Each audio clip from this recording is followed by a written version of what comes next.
UK has blocked a bill that would have allowed assisted suicide for mentally competent adults with less than 6 months left to live. After passing the House of Commons in 2024, the bill faced prolonged debate in the House of Lords, where it stalled and then failed last week.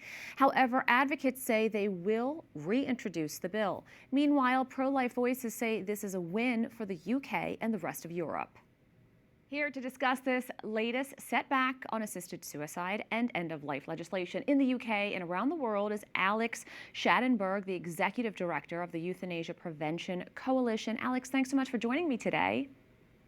It's always important to talk about these topics, so I'm very glad to be with you.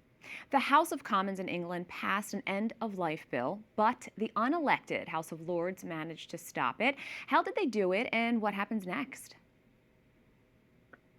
Well, okay, so what happened is with the House of Lords, they actually did what they're supposed to do. They debated the bill, and the government actually expected them to just have a short debate, have it go to committee, and then have it pass through. And in fact, they did have a thorough debate of the bill.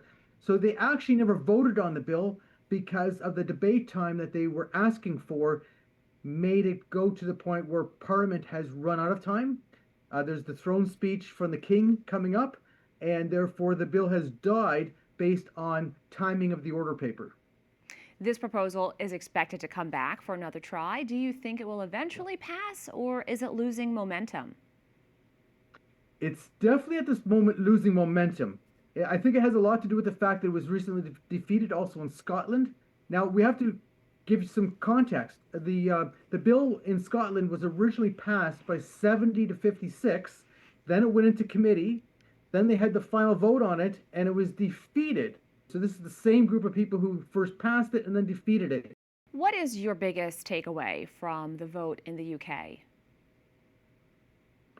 Well, when I look at the UK, the point was is that when the issue of euthanasia, so what is euthanasia? Euthanasia is when a doctor, or in my country of Canada, a nurse practitioner, intentionally kills you. This is not about giving you lethal poison and you take it yourself, which is what happens in the US with assisted suicide. This is them actually killing you. But when that debate actually happens and people get a chance to actually discuss it openly, you realize pretty quickly that the support for it just starts disappearing, because the euthanasia movement bases their big push on emotions. They want us to fear. They tell us stories of people who were going through difficult health conditions, and the answer for them was killing them. But they wouldn't say it that way, of course. So I see that when you get this proper debate, things start turning around.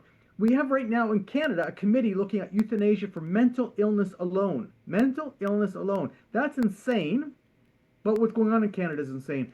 This whole committee is starting to reverse in direction because we're actually discussing what does this actually mean. So you actually have a committee for the first time that's actually willing to discuss this openly.